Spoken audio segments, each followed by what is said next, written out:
Yes, good evening, good evening, good evening, good evening. Yes, तो Harvinder, human values है ये topic बहुत परेशान कर रहा है तुमको, क्यों? सारे सब्जेक्ट के इंपॉर्टेंट बताए जाएंगे, यू वरीड नॉट। आज ह्यूमन वैल्यूज तुम्हारी रिक्वेस्ट थी कि भाई इसको जरूर ले लिया जाए, है ये टॉपिक। हालांकि देखा जाए तो ह्यूमन वैल्यूज में कुछ पढ़ने पढ़ाने वाला होता नहीं है ना किसी कॉलेज में पढ़ाया जाता। ये सब चीजें क्या है ना कि भाई ह्यूमन को अपनी वैल्यूज पता होनी चाहिए। ह्यूमन को अपनी बेसिक वैल्यूज कि भाई तुम क्या हो, है ना, ये पता भी होना चाहिए और इसको इंप्रूव करने के लिए क्या क्या करना चाहिए, सिर्फ इसी पे फोकस करना है। प्लस किस तरीके से समाज में तुम्हारी वैल्यू बढ़ सके, समाज कैसे, और सिर्फ तुम्हें ही आगे नहीं बढ़ना है ना, सिर्फ तुमको ही आगे नहीं बढ़ना है। इस तरीके से वैल्यू अपनी बढ़ाओ। और कैसे बढ़ाओगे? Through the education.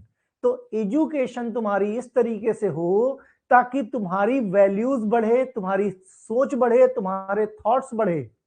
और सिर्फ उसका फायदा तुम्हें नहीं, सारे समाज को होना चाहिए, पूरी सोसाइटी को होना चाहिए, और सबको इसकी वैल्यू भी होनी चाहिए। यही है ह्यूमन वैल्यूज।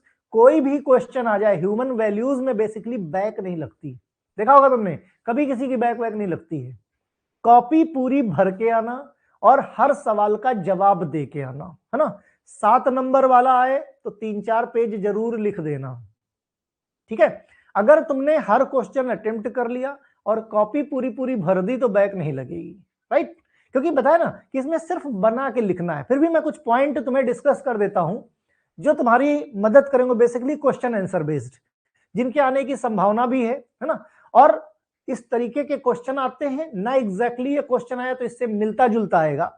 एटलीस्ट इस क्लास में तुमको इतना कंटेंट मिल जाएगा कि ह्यूमन वैल्यूज बोलते किस बात को है ये तुम्हारे माइंड में बैठ जाएगा। मतलब इस क्लास के बाद तुम्हें ह्यूमन वैल्यूज में कोई फेल नहीं कर सकता। अभी दिमाग में एक तो समस्या सबसे बड़ी, ह्यूमन वैल्यूज कहीं बुक में नहीं मिल रहा है, कहीं कोई कंटेंट नहीं मिल रहा है। आप कहीं भी चेक करो जाके, हर जगह अलग अलग चीजें पता चलती हैं। मींस फैक्ट क्या है उसके बारे में जानकारी ही नहीं। बहुत सारे बच्चे तो ऐसा कहते हैं, सर जी हमको तो प्रीवियस ईयर के पेपर ही नहीं मिले आज तक ह्यूमन वैल्यूज के, राइट। तो बेसिकली होता क्या है, अगर ये समझ लोगे, जैसे मैंने तुम्हारे जब फोन आया था मैंने एक बात कही थी कि हम लोग भी बी फार्मा एम फार्मा किए, बी फार्मा में एक दिन से ज्यादा की स्टडी नहीं करते थे। खाली हाँ कॉलेज रोज जाते थे, कॉलेज में जो पढ़ा लिया गया कभी रिवीजन नहीं करते, लेकिन दिमाग में किसी न किसी ने सबकॉन्शियस माइंड में वो चीजें रहती ही हैं, राइट। तो अब जब एग्जाम का टाइम आया तो, लेकिन हाँ सिलेबस से अवेयर रहते थे। 5 यूनिट रहती थी, है ना, जो कि आज भी है। 5 यूनिट, 1 मिनट, है ना। ए शिल्पी जरा देखो फोन को, देखो फोन।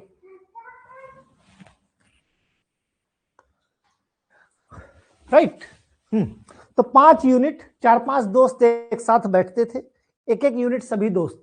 और क्या, उन टॉपिक के बारे में डिस्कशन नहीं, बस बोलते थे कि इस टॉपिक में पढ़ो, इंपॉर्टेंट टॉपिक, और खाली समझा दो कि ये टॉपिक क्या कहना चाहते हैं, बाकी एक्सप्लेन करने की जिम्मेदारी हमारी, हम एक्सप्लेन करके चले आएंगे।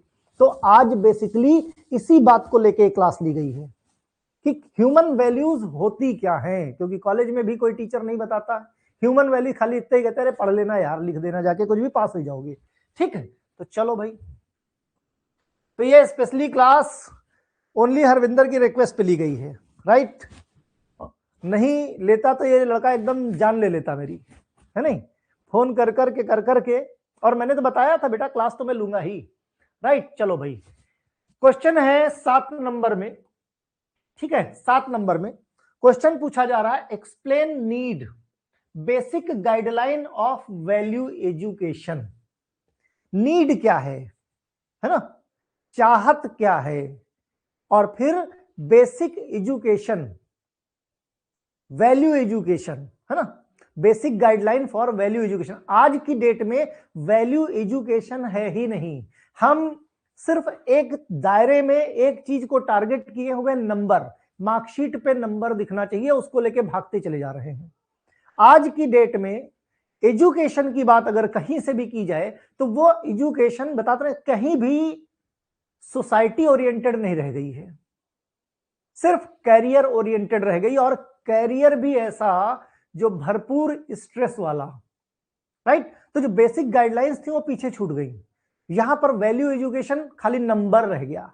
एजुकेशन का खाली एक मतलब कि नंबर अच्छे आ जाए, कॉन्सेप्ट आपके पास हो या ना हो फर्क नहीं पड़ता, राइट। तो बेसिक चीज क्या है भाई कि क्वेश्चन समझो कि अगर ये क्वेश्चन आ गया explain needs and basic guidelines of the value education, तो तुमको क्या लिखना है?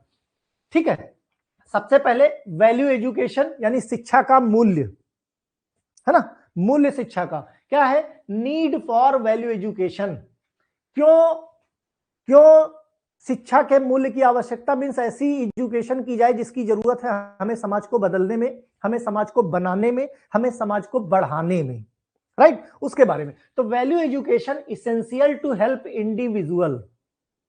हर किसी को, भाई हम लोग फार्मासिस्ट हैं और फार्मासिस्ट का काम होता है समाज सेवा। हर किसी को अंडरस्टैंड किए कि भाई पर्पस ऑफ लाइफ क्या है, हम लोगों को समझा सके पर्पस ऑफ लाइफ। भाई हमारा मेन काम क्या? Patient counselling. फार्मासिस्ट का बेसिक काम जो होता है या तो दवा की मैन्युफैक्चरिंग करना, आगे मास्टर्स करने जाते हो तो दवा की रिसर्च करना, है ना, या फिर पेशेंट काउंसलिंग करना। ड्रग डिस्पेंसिंग तो बहुत छोटा काम है, ना के बराबर, है ना। और आज भी दुनिया फार्मासिस्ट को खाली ड्रग डिस्पेंसिंग तक सीमित करके रखना चाहती है, जबकि फैक्ट है आने वाले 10 सालों में इसी हिंदुस्तान में फार्मासिस्ट दवा का प्रिस्क्रिप्शन करते हुए दिखेगा आपको, ये ध्यान रखना, राइट। तो पर्पस ऑफ लाइफ क्या है? राइट कंडक्ट, इसको किस तरीके से सही दिशा में हम ले जा सकते हैं। हार्मोनियस लिविंग, अच्छे तरीके से जीवन कैसे जिया जाए, है ना, विद सेल्फ, अपने साथ, सोसाइटी के साथ, नेचर के साथ। म्यूचुअल, हम लोगों का जो लिविंग है वो म्यूचुअल है ना, अकेले नहीं जी सकते हम। किसके साथ? सोसाइटी के साथ, नेचर के साथ, सबको साथ लेके चलते हैं, ठीक है। मॉडर्न एजुकेशन किस पे फोकस कर रही है? आज की डेट में modern education focuses mainly on skill and information without values. आज जो मॉडर्न एजुकेशन है वो सिर्फ किस पे फोकस है? उसका स्किल और इंफॉर्मेशन, कुछ सीख जाओ, जानकारी ले लो, लेकिन अगर बात किया जाए तो उसकी कोई वैल्यू नहीं है समाज में। समाज की बढ़ोतरी के लिए कोई काम नहीं किया जा रहा है ना। सिर्फ किसी कंपनी में लग गए और एक सूत्री, जैसे भेड़ चलती ना, आगे एक भेड़ चली, उसके पीछे पीछे दूसरी भेड़ चली, उसके तीसरी। कभी भेड़ को देखा है ना? उनको भगाना नहीं पड़ता चारों तरफ से। 100 भेड़ भी हैं तो 100 भेड़ को एक आदमी अकेले खेदता हुआ लेके चला जाता है। क्यों लेके चला जाता है? वो भेड़ चाल चलते हैं। आज यही है, एक लकीर खींच दी गई है, लकीर खींच दी गई है और हर आदमी को यहां पहुंचना है। सिर्फ दौड़ है यहां पहुंचने की। करोड़ों की संख्या में सारे स्टूडेंट केवल भागते जा रहे हैं वहां। उनको जो बताया जा रहा है, प्लस सिलेबस बना के दे दिया गया, ये सिलेबस है, ये पढ़ोगे तो यहां पहुंचोगे, जॉब करोगे तो यहां पहुंचोगे। किसी को नहीं पता कि ये क्यों पढ़ रहे हैं। तो आजकल इंफॉर्मेशन और स्किल पे बात हो रही है, खाली वैल्यूज की बात ही नहीं हो रही। यही एक वजह है कि हमको समाज में स्ट्रेस, है ना, हर इंसान स्ट्रेस में है, हर इंसान के विचारों में आपस में टकराव है ना, और हर इंसान डिससेटिस्फैक्शन है। आज की डेट में आप किसी से, आप आईआईटी वाले से पूछ लो जाके, है ना, डिप्लोमा वालों से पूछ लो, बी फार्मा वालों से पूछ लो, एम फार्मा वालों से, पीएचडी, हर कोई स्ट्रेस में है, राइट। विचारों में टकराव हर परिवार में है। एजुकेशन सिस्टम ही ऐसा हो गया है, कोई भी सेटिस्फाइड नहीं है, दूसरे को लगता है सामने वाला ज्यादा बेटर है। डिप्लोमा वाले को लगता है बी फार्मा वाला अच्छा है, बी फार्मा वाले को लगता है हमसे ठीक तो डिप्लोमा वाले हैं। कम से कम हर गवर्नमेंट फार्मासिस्ट में अप्लाई तो कर पाते हैं, हम तो 50% गवर्नमेंट फार्मासिस्ट में अप्लाई नहीं कर पाते। फैक्ट है कि नहीं, राइट भाई। लेकिन सबसे बड़ी चीज, बी फार्मा वाला ड्रग इंस्पेक्टर के लिए अप्लाई कर सकता है। और हरविंदर तुझे तो सजेस्ट करूंगा, आसानी से बन सकते हो, मुश्किल नहीं है बेटा। ड्रग इंस्पेक्टर बनना कोई बहुत बड़ी बात नहीं है। मैंने कहा मैंने तो एग्जाम क्वालिफाई किया, लेकिन टर्म्स कंडीशन कुछ और थी, फाइनेंशियल स्थिति इतनी अच्छी नहीं थी कि हम आगे की चीजें अफोर्ड कर पाते। राइट? यस, हमारे एजुकेशन में अरविंद तुमने तो पढ़ा है, हम स्किल इंफॉर्मेशन के साथ साथ वैल्यूज पे बात जरूर करते हैं कि इस एजुकेशन का फायदा आपको कहां मिलेगा और किस तरीके से इसको इंप्लीमेंट कर सकते हो। खाली लकीर के फकीर नहीं, हमारे यहाँ बता दो फुल नॉलेज के साथ एजुकेशन मिलेगी।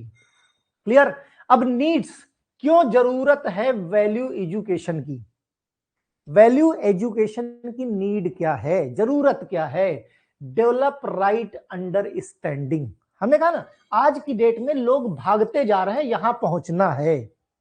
राइट भाई, लोग नोएडा घूमने गए, है ना, मुंबई घूमने गए, बड़ी बड़ी बिल्डिंग्स दिखती हैं, है ना, लोग रोड पर खड़े होकर सपना देखते हैं कि एक दिन यहां रहेंगे आके।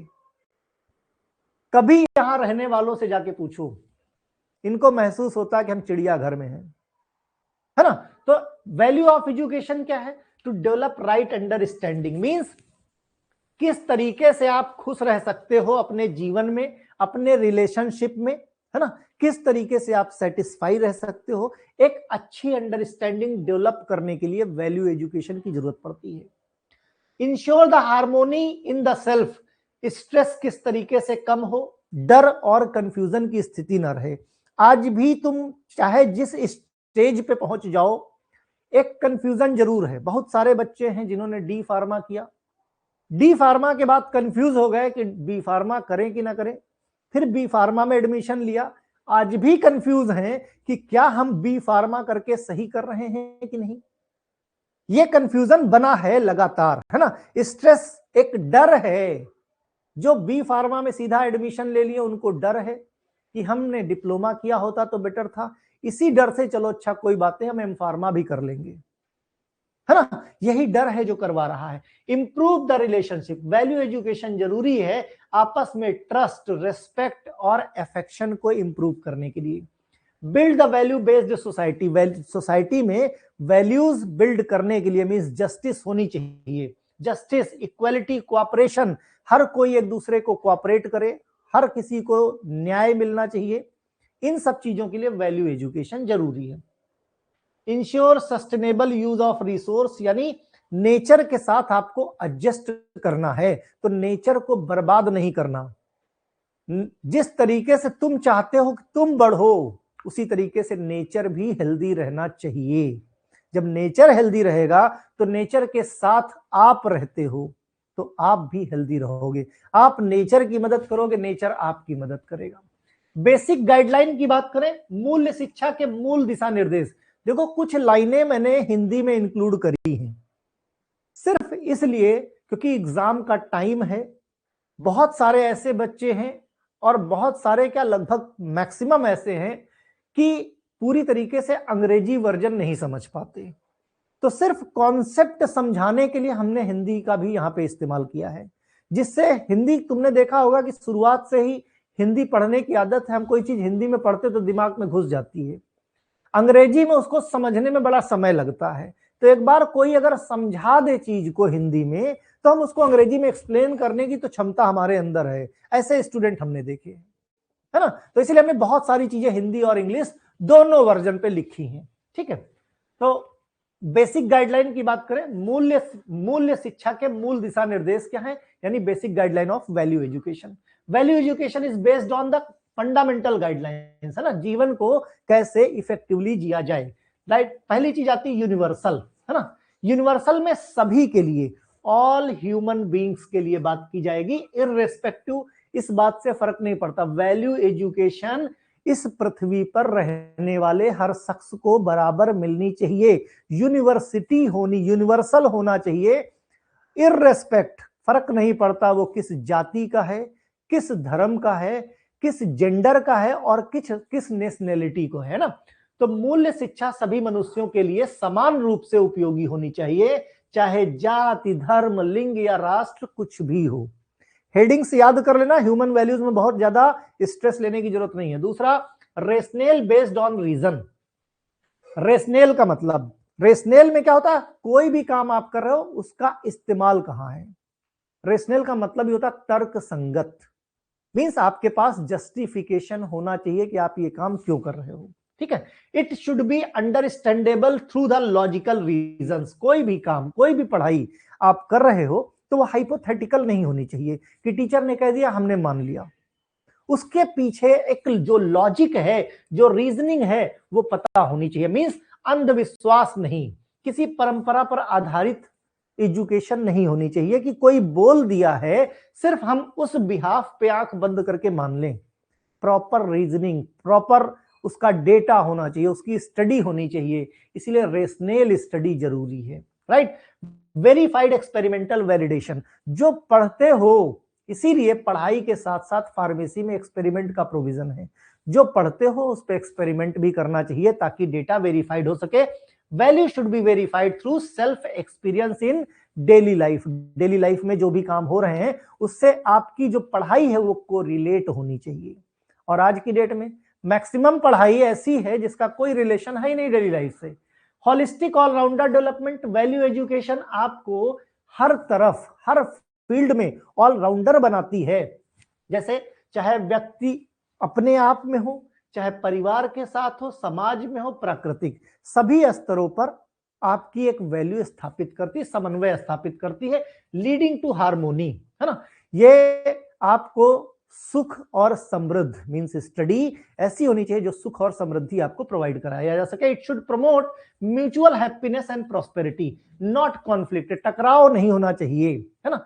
कंटिन्यूअस प्रोसेस, और वैल्यू एजुकेशन क्या है, एक दिन का नहीं है, ये कंटिन्यूअस प्रोसेस है थ्रू आउट द लाइफ, है ना। तो थ्रू आउट द लाइफ ये चलने वाली प्रक्रिया होती है, ठीक। तो अगला क्वेश्चन आता है, अगला क्वेश्चन खूब पूछा जाता है, what is self exploration, it content and process, है ना।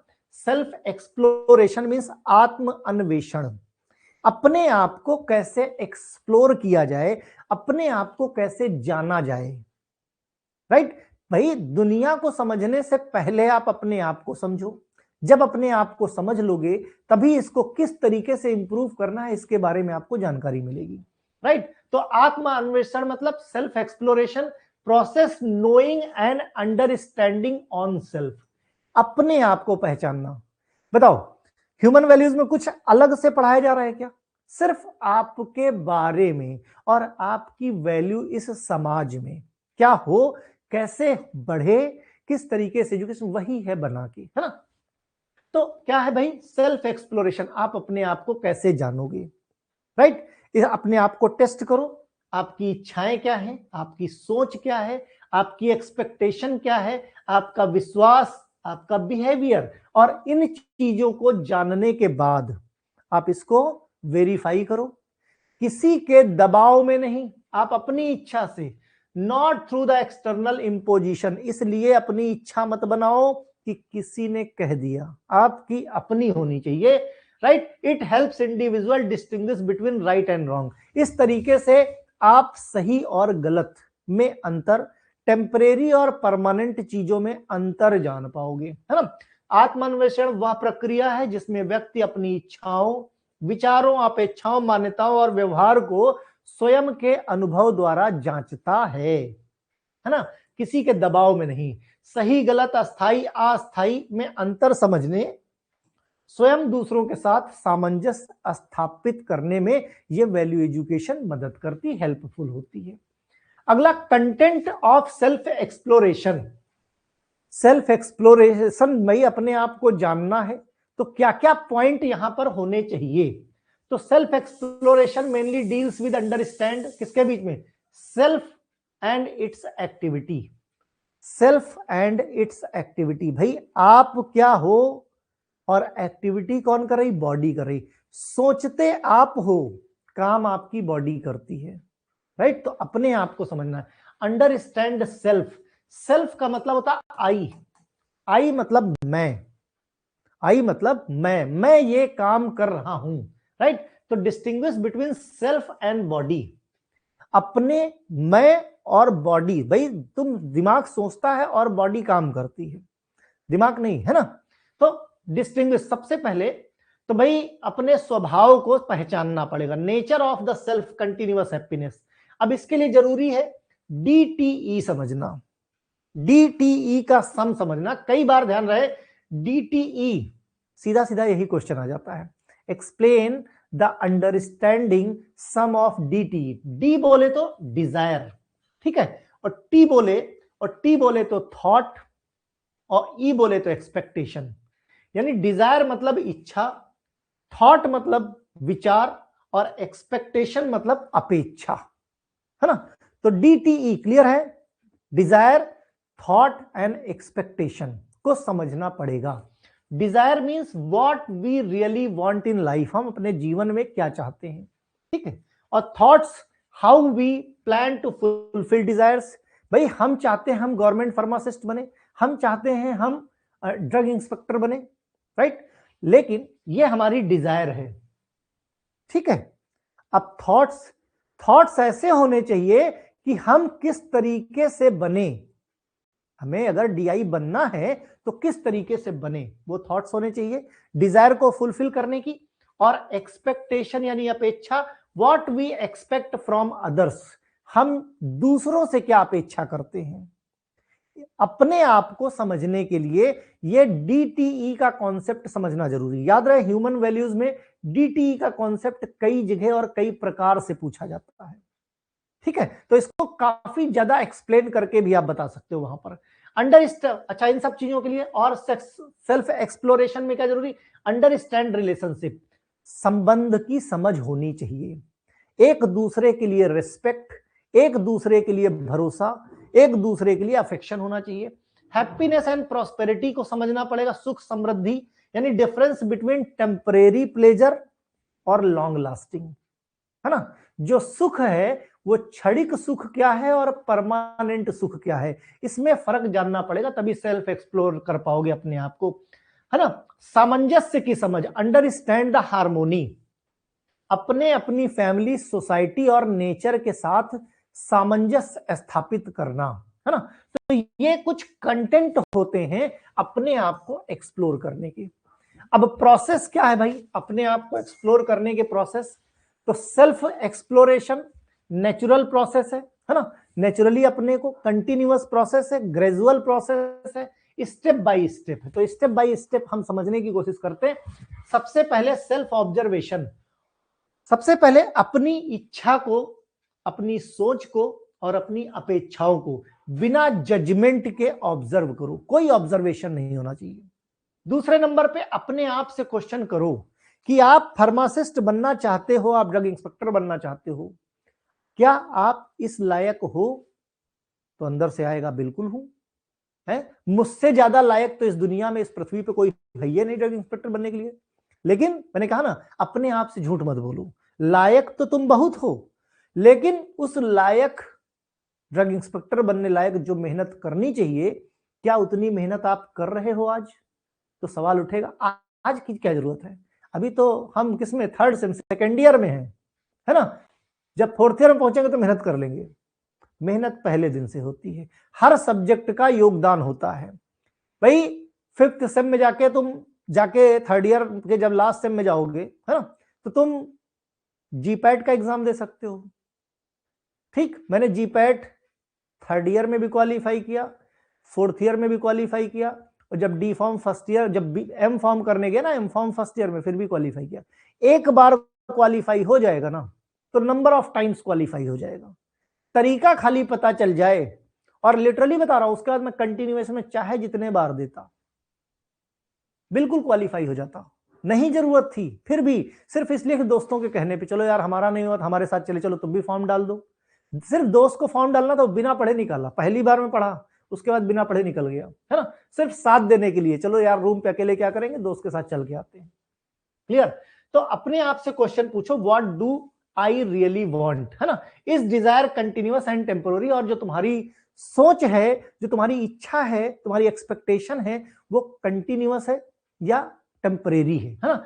ठीक है, कंटिन्यूअस है या टेम्परेरी, इस बात को वेरीफाई करो। Living them in daily life, drug inspector बनना चाहते हो तो ड्रग इंस्पेक्टर के लिए एक टारगेट होता है, उस टारगेट को कि भाई हमको 8 घंटे पढ़ना है, कौन कौन सा सब्जेक्ट, पहले हम थ्योरी पे काम करेंगे, फिर हम एमसीक्यू पे काम करेंगे। उसके बाद हमारा टारगेट होगा कि जो हमारी प्रॉब्लम्स हैं उन प्रॉब्लम्स के कॉन्सेप्ट क्लियर करने के लिए वापस हम थ्योरी पे आएंगे, राइट। और जब सब कुछ हो जाए तो फिर लास्ट में हम सबसे मॉक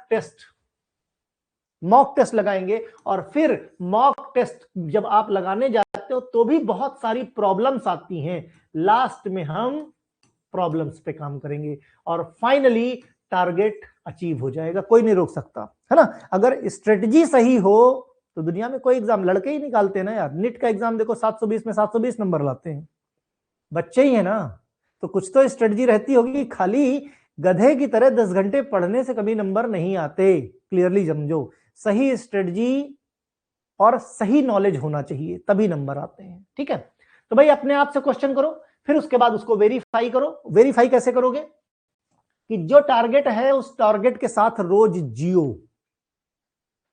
ऐसा नहीं कि एक महीने जोश रहा, है ना, उसके बाद ठंडे हो गए कि हमसे ना हो पाएगा। रोज जियो, देखो टेम्परेरी है कि परमानेंट है। फिर रियलाइजेशन, अराइव द क्लियरिटी। इसी के साथ जब जीना शुरू करोगे उस लाइफ को कि किस तरीके से मेहनत करोगे तो हो पाएगा, आपको अंडरस्टैंडिंग आ जाएगी, अपने आप क्लियरिटी मिल जाएगी, टेम्परेरी या परमानेंट, और वैल्यू पता चलेगी आपकी एजुकेशन की। सेल्फ ट्रांसफॉर्मेशन, अपने बिहेवियर में अगर आपको ये करना है तो बिहेवियर में चेंज लेके आइए। वाकई में अगर है तो जो कमियां हैं उन कमियों को दूर कीजिए। उस कमी को दूर करने के लिए चीजों को वेरीफाई करो, अंडरस्टैंडिंग होनी जरूरी है। अगला क्वेश्चन यहीं पे आता है, explain body as an instrument of I. सब पॉइंट को समझो, ह्यूमन वैल्यूज में क्वेश्चन आया है, ये 2 साल पहले का क्वेश्चन पेपर है। एक्सप्लेन बॉडी एज एन, समझो क्या है, बॉडी तुम्हारी इंस्ट्रूमेंट है। किसकी इंस्ट्रूमेंट है? आई की, सेल्फ की, मैं की। मैं जो सोचता हूं बॉडी वो करती है। मैंने सोचा हाथ उठाना है तो बॉडी हाथ उठाएगी। मैंने सोचा बॉडी को वहां तक चल के जाना है तो बॉडी चल के जाएगी। तो बॉडी एक मशीन है मेरी। इस बात को आपको एक्सप्लेन करना है। कोई बड़ी चीज तो नहीं है ना, कोई बड़ी चीज नहीं है, ठीक। अब कैसे एक्सप्लेन करनी वही चीज समझ लो। यहां पे body as an instrument of I, यानी सेल्फ की, सेल्फ का साधन के रूप में शरीर का इस्तेमाल किया जाता है। तो यूनिवर्सल ह्यूमन वैल्यूज है, human being understand as the coexistence of I, है ना। ह्यूमन की बॉडी आई के साथ अंडरस्टैंड करती है, को एग्जिस्ट करती है एक साथ। देखने में सिर्फ एक शरीर है, लेकिन इस शरीर के अंदर एक आत्मा है ना, जो सब कुछ कंट्रोल कर रही है। तो वही कहा जा रहा है, जो आत्मा कर रही है, करना चाहती है, वो बॉडी से करवाती है, राइट। इसीलिए कहते हैं आत्मा तो मरती नहीं, वो तो अमर है। जब तक समय है, शरीर सही रखोगे तब तक शरीर के साथ अंदर रहेगी, और शरीर गड़बड़ हुआ तो निकल के चली जाएगी, किसी और शरीर को अपनी मशीन बना लेगी। मशीन है शरीर खाली, है ना। तो self and body, I is the conscious entity, है ना। आई जो है वही है कॉन्सियस, बाकी शरीर में तो कुछ नहीं, क्योंकि आई को निकाल दो तो शरीर डेड हो गया। और जब तक आई है तब तक शरीर में चाहे तुम सेंट लगाए लो, स्मार्ट बन जाओ, कुछ कर लो। जिस दिन वो आई निकल गया उसके बाद बेटा 12 घंटे भी ये शरीर रह नहीं सकता, इसमें क्या है, डिग्रेडेशन चालू हो जाएगा। तो हर चीज, ये जितना कुछ ऊपर से दिखता है ये सब ऊपरी है, असली चीज तो आई है, राइट। ये सिर्फ क्या है, मशीन है जो आई के इशारे पे चलता है ना। यही है एक्चुअल ह्यूमन वैल्यूज, राइट। तो आई की मशीन क्या है, तो यूनिवर्सल ह्यूमन वैल्यू क्या है, ह्यूमन बीइंग अंडरस्टैंड। इस बात को समझ लो कि ये शरीर हमारे साथ, मेरे साथ, मैं हूं इस शरीर में, और मैं जो सोचता हूं ये शरीर वही करता है, राइट। तो अपने शरीर को इतना फिट रखो हरविंदर की तरह कि 80 साल में भी मैं जो सोचूं ये शरीर कर पाए। नहीं तो क्या है, तुम जवान रहोगे शरीर बूढ़ा हो जाएगा। तो तुम्हें जवान रहना है तो शरीर के साथ भी थोड़ा बहुत वर्कआउट कर लिया करो, ठीक है। तो फिजिकल शरीर क्या है, body is a physical instrument through which I interact with physical world, है ना। जिसकी वजह से ये शरीर, ये आई है, आई को कोई देख नहीं पाता है।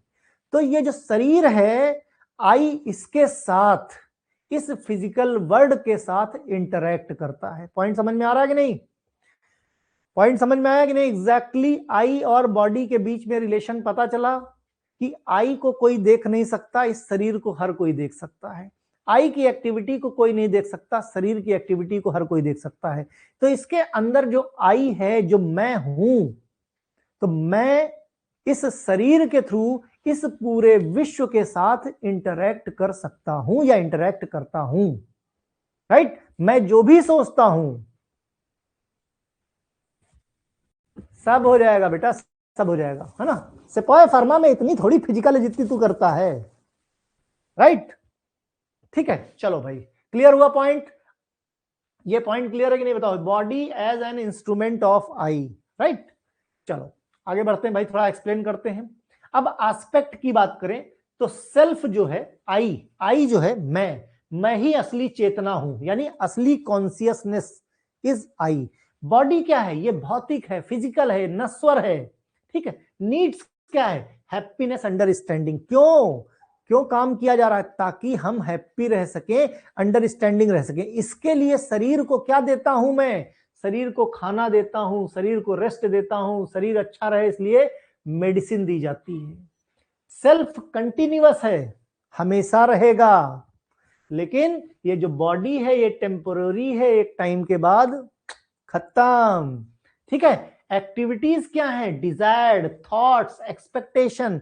उम्र चाहे बचपन की हो चाहे 55 की हो, मन से कोई भी कभी भी बूढ़ा नहीं होता। मन, उम्मीदें कभी किसी की खत्म नहीं होती। राइट?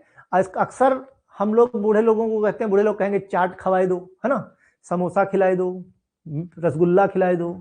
तो जो बच्चे उनके होते हैं, बड़े हो जाते हैं, अरे बुढ़ापे में ये सब मत खाया करो, नुकसान करता है।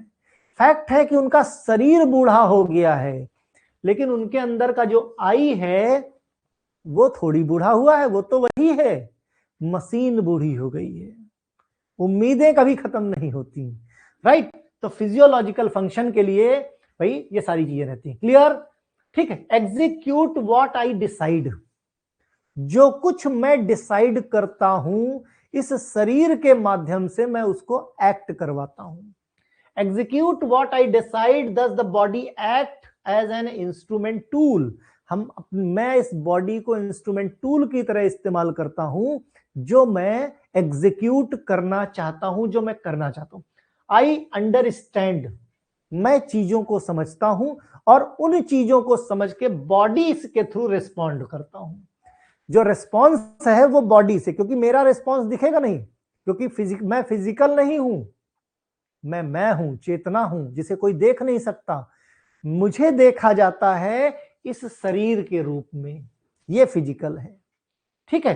Choose the I, choose the values. मैं चीजों को चूज करता हूं और एक्सप्रेस करता हूं उस बिहेवियर को इस बॉडी के थ्रू, इस शरीर के थ्रू मैं चीजों को एक्सप्रेस करता हूं। चीजें मुझे अच्छी लगी, चीजें खराब लगी, एक्सप्रेस मैं कैसे करूंगा? इस शरीर से करूंगा एक्सप्रेस। ठीक है। Example, if I decide to help someone, अगर मैं किसी की मदद करना चाहता हूं तो मेरे हाथ, मैं अपने फिजिकल शरीर जो हमारी मशीन है उसके हाथ को आगे बढ़ाऊंगा, मदद करने के लिए हाथ आगे बढ़ाऊंगा और उसकी मदद करूंगा। Clear? Relationship between I and body, I and body के बीच का रिलेशनशिप। तो मालिक आई है, I is the master and body is the servant. I क्या है? मैं मालिक हूं, I am the master, and ये जो शरीर है ये सर्वेंट है, जैसा मैं कहता हूं वैसा ये करता है, और बड़ा ईमानदार सर्वेंट है, कभी ना नहीं बोलता, जो तुम कहोगे वो करेगा। इसीलिए तुम भी ईमानदार हो इस शरीर के लिए। Right? Need for nurturing the body, इसीलिए शरीर लंबे समय तक मेरा साथ दे, मेरे कहने पे चले, मेरी इच्छाओं को ये शरीर पूरा करे, उसके लिए हमें शरीर को पोषण देना पड़ेगा, है ना, न्यूट्रिशन देना। भाई जिस गाड़ी से तुम चलते हो अरविंदर, जिस बुलेट से तुम चलते हो, अगर तुम चाहते हो कि लंबे समय तक ये साथ दे, चाहे तुम लेह लद्दाख चले जाओ, है ना, या किसी भी ऊंची पहाड़ी पे चले जाओ, वो तुम्हारा साथ दे, उसके लिए क्या चाहिए? उसको समय पे सर्विसिंग चाहिए, अच्छा मोबिल ऑयल चाहिए, समय समय पे ऑयल फिल्टर चेंज होने चाहिए, है कि नहीं? राइट। तो उसी तरीके से हमारा शरीर है, हमारा शरीर तो उसको भाई ये सही से काम करे, उसके लिए राइट फूड जरूरी है, सही खाना, सही लाइफ स्टाइल, आलसी मत बनो, है ना, सही मेडिकल केयर अगर जरूरत है तो, medical care when when body needs, और सबसे बड़ी चीज और सबसे मुश्किल चीज क्लीन इन्वायरमेंट, है ना, क्लीन इन्वायरमेंट, ठीक है। Consequence of understand body as an instrument, शरीर को साधन मानने का परिणाम, विद राइट अंडरस्टैंडिंग, है ना, अगर आपने साधन मान लिया है कि ये शरीर मेरे काम का है, मुझे इस शरीर से प्यार करना चाहिए, ये शरीर मेरी सारी जरूरतों को सही रख सकता है, तो शरीर के लिए जो जो जरूरी है वो करना चाहिए। हेल्दी बॉडी होनी चाहिए, शरीर फिजिकली फिट जैसे हरविंदर का है ना।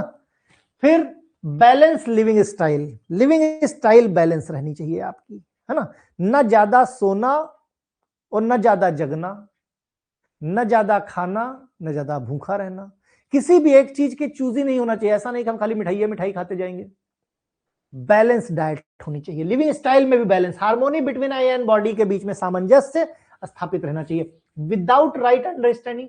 अब देखो, अब अगर राइट अंडरस्टैंडिंग तो सब कुछ मिलेगा, अगर राइट अंडरस्टैंडिंग नहीं है, शरीर और मेरे बीच में अंडरस्टैंडिंग सही नहीं है, देखो सही अंडरस्टैंडिंग है तो शरीर अच्छा मिलेगा, है ना, लिविंग स्टाइल अच्छी रहेगी और सामंजस्य अच्छा रहेगा, और नहीं अगर अंडरस्टैंडिंग सही है तो फिर शरीर क्या करेगा, शरीर टेंशन देगा, कहीं यहां दर्द हो रहा, कहीं यहां दर्द हो रहा है, शरीर बीमारी देगा, एक्सप्लॉयटेशन ऑफ द बॉडी, है ना, बॉडी का एक्सप्लॉयटेशन होगा, कॉन्फ्लिक्ट, आपकी शरीर में और आपके इच्छाओं के बीच में टकराव होगा। आप चाहते हो कि 60 साल की उम्र में भी हम दौड़ते हुए मैराथन प्राप्त जीत जाएं, 70 साल की उम्र में जीत जाएं, ये आप चाहते हो, लेकिन आपने अपने शरीर को इस तरीके से नहीं रखा। अभी एक मॉडल था मिलिंद सोमन, सुना था, है ना, करीब 4-5 महीने पहले की बात है, न्यूज में आया था, 108 किलोमीटर का ओलंपिक सॉरी मैराथन जीती थी उसने, 108 किलोमीटर, हम 10 किलोमीटर पैदल नहीं चल सकते, और वो 70 साल की उम्र में, क्यों? क्योंकि उसने अपने आप को फिट रखा। यूथ आइकॉन का भी आइकॉन है मिलिंद सोमन, सब जानते होंगे, है ना भाई, मॉडल भी रहा, एक्टर भी रहा, और जो नहीं जानता है, 16 दिसंबर एक मूवी आई थी भाई, सबने लगभग देखी होगी, 16 दिसंबर, उसका मेन लीड रोल में एक्टर था, right.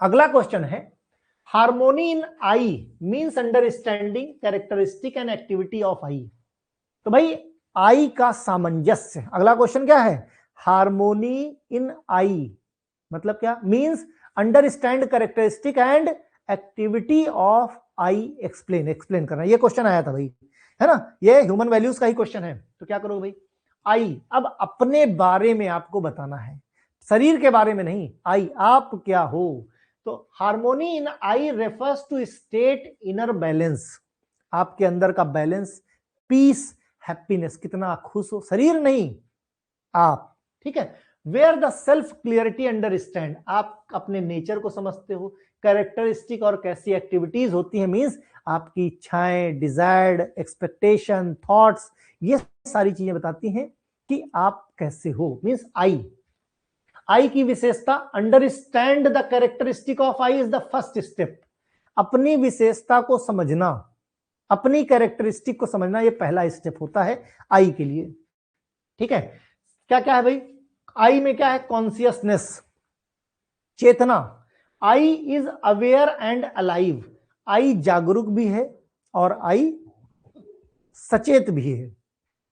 Continuity, I seeks continuous happiness, और आई की जो इच्छा है हमेशा खुश रहने की है, राइट, टेम्परेरी प्लेजर पे नहीं है, नॉट टेम्पररी प्लेजर, आई निरंतर सुख चाहता है, अस्थाई आनंद नहीं, टेम्परेरी सुख नहीं, टेम्परेरी में क्या है भाई, आजकल ठंडी का टाइम है, खूब देर तक सोने में मजा आती है, कौन सुबह उठे, कौन 2-3 किलोमीटर वॉक करे, कौन जिम करे, कौन डंबल्स उठाए, कौन बेंच मारे, है ना।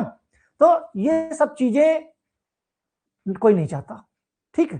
तो सोना, ठंडी भर सो लो, ये टेम्परेरी सुख है, और सोते रहे ऐसे ही देर तक, है ना, वजन बढ़ता रहा, दबा के बढ़िया मिठाई खाते रहे, समोसा भजिया तक खाते रहे, तो फिर क्या है, हाइपरटेंशन। हाइपरटेंशन, क्या तुम चाहोगे तुम्हें बीमारी हो? नहीं। यानी टेम्परेरी अस्थाई आनंद क्या था, वो सोना, राइट। तो आई क्या चाहता है, हमेशा फिट रहना, टेम्परेरी आनंद नहीं, है ना, टेम्परेरी प्लेजर नहीं, कंटिन्यूअस हैप्पीनेस, उसके लिए मेहनत करनी पड़ेगी। हैप्पीनेस ओरिएंटेड, आई क्या है, हमेशा हैप्पीनेस ओरिएंटेड, नॉट फिजिकल। सिर्फ फिजिकल डिजायर, मैटेरियल डिजायर को पूरा करने के लिए नहीं है, राइट, कि भौतिक नहीं, शरीर से भिन्न आई अपने में डिसीजन मेकर। आई क्या है, डिसीजन मेकर है, और बॉडी चीजों को एग्जीक्यूट करती है। बॉडी क्या करती है, एग्जीक्यूट करती है, मींस क्रिया शरीर किस तरीके से करेगा, it decides I. Who decide, I decide, and who execute, body execute, right. Activity of I यानी आई की गतिविधियां, I also required understanding the activities, जैसे फिर वही डीटीई आ गया। आई में क्या है, डीटीई। तो ये जो डीटी बताया ना कॉन्सेप्ट तुमको, डिजायर्ड थॉट्स एक्सपेक्टेशन, ये कई जगह क्वेश्चन, ह्यूमन वैल्यू कहीं पर भी आए, डीटीई हर जगह फिट होता है, इसको समझ लेना, और हर जगह इसको फिट जरूर कर देना, राइट। जैसे पिछले भाई डिजायर क्या, व्हाट आई वांट कंटिन्यूअस, क्या हम क्या चाहते हैं, कंटिन्यूअस हैप्पीनेस और शांति। थॉट्स क्या है, इसको लेके प्लानिंग की है, डिजायर्ड किस तरह फुलफिल की जाए। Expectation, what I expect from other and society, और हम दूसरों से क्या एक्सपेक्ट करते हैं, ठीक है। अंडरस्टैंड लीड्स हार्मोनी, आई को समझने और सामंजस्य कैसे आता है। डिजायर्ड बिकम डेफिनिट, जब इच्छाएं निश्चित हो, कब आएगा ये हार्मोनी, अंडरस्टैंडिंग, सामंजस्य आई के साथ शरीर का कब आएगा, जब आपकी इच्छाएं निश्चित हो, आपके थॉट्स बिल्कुल इस तरीके से हो कि जैसे आपकी इच्छाएं हैं उनको पूरा करने की डायरेक्शन। अब तुम सोचो, हम भाई ड्रग इंस्पेक्टर बनना चाहते हैं, हम फार्मासिस्ट बनना चाहते हैं गवर्नमेंट, लेकिन पढ़ाई उसके अकॉर्डिंग नहीं कर रहे हो, राइट। यानी आपके जो थॉट्स हैं वो डिजायर के अलाइंड नहीं है। जाहिर सी बात, जब थॉट्स डेफिनिट हैं आपके, डिजायर डेफिनिट है ना, तो जो थॉट्स है, जो सोच है, वो डिजायर पे को टारगेट करो और उसी लाइन पे अपनी प्लानिंग करो, right. Expectation become realistic, non conflicting, जो एक्सपेक्टेशन है अपने आप से, आप अपने आप को पहचानो कि क्या कर सकते हो, इसीलिए जो उम्मीद है वो रियलिस्टिक रखो कि जो आप कर सको, नॉन कॉन्फ्लिक्टेड। ऐसा नहीं होना चाहिए कि सोच में टकराव नहीं होना चाहिए, कॉन्फ्लिक्शन नहीं होना चाहिए किसी तरीके का, कि नहीं हम कर नहीं सकते फिर भी हमने ठान लिया है बस हमें करना ही है, राइट। कैसे करना है, एक आपके पास एक रोड मैप होना चाहिए ना उसके हिसाब से। तो जो डिजायर्ड है आपके थॉट्स के थ्रू उस तरह का रोड मैप बनाओ, और एक्सपेक्टेशन भी वही रखो जो पूरी कर पाओ, ठीक है। फिर लैक ऑफ अंडरस्टैंडिंग एंड डिसहार्मोनी, अगर आई समझ के अभाव में है, अगर अंडरस्टैंडिंग प्रॉपर नहीं है, आपसी सामंजस्य नहीं है, विदाउट अंडरस्टैंडिंग एक्टिविटी ऑफ आई क्या है, डिजायर्ड बिकम टेम्परेरी और कॉन्फ्लिक्टिंग। जो आपकी डिजायर्ड है वो कैसी है, टेम्परेरी है और सही नहीं है, जिसकी वजह से आपके थॉट्स हमेशा कंफ्यूज रहेंगे, एक्सपेक्टेशन हमेशा डिससेटिस्फैक्शन में हो जाएगी क्योंकि एक्सपेक्टेशन कभी पूरी नहीं होगी, और जिसकी वजह से आपको स्ट्रेस, हार जाने का डर और दुख परमानेंट बना रहता है। अगला क्वेश्चन इसी लाइन में आता है, comment human to human relationship is और being created, explain feeling of love in light of above sentence. Human और ह्यूमन के बीच में रिलेशनशिप है या रिलेशनशिप क्रिएट किया गया है, इस चीज को आपको एक्सप्लेन करना है। Human to human relationship is और बीइंग क्रिएटेड, ह्यूमन ह्यूमन के बीच में। तो फैक्ट तो यही है कि ह्यूमन ह्यूमन के बीच में रिलेशनशिप ऑलरेडी है, क्रिएट करने की जरूरत नहीं है। आदमी आदमी के साथ रहता है, तो आपसी सामंजस्य, हाँ अब वो अलग बात है कि अगर अंडरस्टैंडिंग नहीं है तो विचारों में कॉन्फ्लिक्ट आता रहेगा, आपस में टकराव होता रहेगा, राइट। तो human to human relationship is और बीइंग क्रिएटेड, मानव संबंध क्या है भाई, human to human relationship is and not been created, not been created, बनाया क्रिएट नहीं किया गया है, ह्यूमन टू ह्यूमन रिलेशनशिप है, इज है ना, है, यस इट इज है ना, this means that relationship already exist naturally, human to human relationship already exist करता है naturally between two human beings, दो लोगों के बीच में आपस में, है ना। व्हाट वी एक्चुअली क्रिएट, हम क्रिएट क्या करते हैं आपस में, फीलिंग्स, अंडरस्टैंडिंग। रिलेशनशिप तो है डायरेक्ट इनडायरेक्ट कैसी भी, लेकिन ह्यूमन टू ह्यूमन के बीच में, ह्यूमन टू ह्यूमन के बीच में क्या है, क्रिएट करते क्या है, आपस में एक दूसरे के लिए फीलिंग। भाई बगल में पड़ोसी भी रहेगा, रहता रहेगा, है ना, कभी मुसीबत पड़ेगी बोल सकते हो, ठीक है, लेकिन जब आप उससे बात करते हो, उसके साथ रहते हो, चीजों को समझते हो, तो एक अंडरस्टैंडिंग डेवलप होती है, एक अंडरस्टैंडिंग डेवलप होती है। उसके बाद एक दूसरे के लिए फीलिंग्स, अच्छी या खराब, वो डिपेंड करता है कि कौन कैसा है, ठीक है। Understanding in the relationship, not relationship itself, अपने आप में every human being is inherently connected, सभी एक दूसरे से डायरेक्ट इनडायरेक्ट कनेक्टेड होते हैं। Lack of harmony in relationship, lack of right understanding, अगर आपस में सामंजस्य नहीं है तो अंडरस्टैंडिंग नहीं बनेगी, और आपस में सामंजस्य है तो अंडरस्टैंडिंग रहेगी, ठीक है। Why relationship is not created, अगला क्वेश्चन आता है कि रिलेशनशिप क्यों है, क्यों क्रिएट नहीं की गई है, तो अगली चीज यह है क्योंकि human to human being society में एक दूसरे के साथ एग्जिस्ट करते हैं, जैसे फादर मदर टीचर फ्रेंड, ये सब क्या है, क्रिएट नहीं किया गया, ये आपस में है, ये एक दूसरे को रिकॉग्नाइज करते हैं, ये क्रिएट नहीं किए गए हैं, ठीक है। कॉन्फ्लिक्ट अराइजेस जब फीलिंग और अंडरस्टैंडिंग नहीं बनती, मदर फादर है ना, मदर सन फादर सन है ना, टीचर फ्रेंड्स है ना, तो सोसाइटी में तो रिलेशन तो ऑलरेडी है इनका, भाई दादा चाचा भाभी भैया दोस्त है ना, रहते हैं। अब कॉन्फ्लिक्ट कब आते हैं, कॉन्फ्लिक्ट आते हैं जब इनके अंदर पॉजिटिव फीलिंग नहीं होती, एक दूसरे के साथ वैल्यू एजुकेशन नहीं होती, मींस एक दूसरे के साथ अंडरस्टैंडिंग नहीं होती, because the relationship does not exist, इस तरह की रिलेशनशिप एग्जिस्ट नहीं करती। जैसे child is born in family, बच्चा एक फैमिली में बॉर्न करता है, सारे रिलेशन उसको उसी दिन मिल जाते हैं, पेरेंट चाइल्ड ऑलरेडी एग्जिस्ट, ठीक है। Love and care to be recognised and express, not manufactured, भाई बच्चे को माँ बाप प्यार करते हैं, ये किसी मैन्युफैक्चरिंग कंपनी से नहीं आता, इनबिल्ट है, फीलिंग से आता है, किया जाता है। फीलिंग इन ह्यूमन रिलेशनशिप, मानव संबंधों में भावनाएं, 9 यूनिवर्सल फीलिंग्स होती हैं, 9 यूनिवर्सल फीलिंग्स होती हैं, किसके लिए, ह्यूमन रिलेशनशिप में। एक दूसरे के लिए ट्रस्ट विश्वास, एक दूसरे के लिए रेस्पेक्ट, एक दूसरे के प्रति अफेक्शन, एक दूसरे के लिए केयर, सही गाइडेंस, सही रेवरेंस, ग्लोरी होनी चाहिए, एक दूसरे के लिए ग्रेटिट्यूड होना चाहिए, और एक दूसरे के लिए प्यार होना चाहिए। ये 9 ह्यूमन फीलिंग वाली वैल्यूज होती हैं, right. Feeling of love in light of the above statement, है ना, यानी उपरोक्त कथन के संदर्भ में प्रेम की भावना, कि भाई human to human relationship is और क्रिएटेड, इस पे क्या है कि प्रेम की जो भावना है, love is not created, it is culmination of all right feeling in relationship. तो भाई जो प्रेम है वो निरंतर और निस्वार्थ रहता है, right. Love is unconditional and continuous, बांधा नहीं जा सकता, right. It is complete acceptance of others, एक दूसरे के लिए पूर्ण रूप से स्वीकार करना। इट डज नॉट डिमांड और एक्सपेक्ट एनीथिंग, ये कुछ डिमांड नहीं करता और सामने वाले से कुछ एक्सपेक्ट नहीं करता। Love is not attraction, love सिर्फ अट्रैक्शन नहीं है, सिर्फ फिजिकल अटैचमेंट नहीं है, है ना, ये आसक्ति नहीं है, ये अंदर की फीलिंग होती है। अगला क्वेश्चन आता है, for fearlessness is society, what are the minimum requirement where do you wish to live, fearless or fearless society, what is your participation towards ensuring the fearless society, examine within yourself।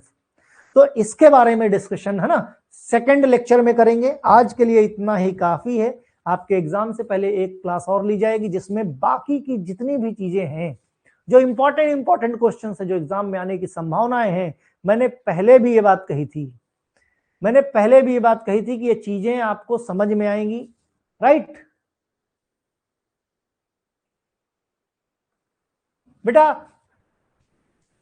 Yes, pharmaceutical engineering के बारे में मैं model paper दे दूंगा, उससे अच्छे से पढ़ लेना, कुछ नहीं बताता हूं। अब ह्यूमन वैल्यूज में एटलीस्ट तुम्हारे पास इतना कंटेंट है, एक क्लास और ले लूंगा, सारा कंटेंट तुमको मिल जाएगा। कुछ लिखने के लिए अगर क्वेश्चन पूछा जाता है तो लिखने के लिए दिमाग में कुछ तो आया, जहां पे शून्य था कि क्या क्वेश्चन बनेगा और क्या लिखा जाएगा, राइट। तो कुछ तो दिमाग में चढ़ा कि हाँ भाई अब हम ये चीजें लिख सकते हैं, क्लियर, राइट। तो पढ़ते रहो, बाकी मिलते हैं नेक्स्ट लेक्चर में। मैजिकल मॉडल पेपर समय पे आपको प्रोवाइड करा दिया जाएगा। ओके, यस, चलो भाई, बाय बाय।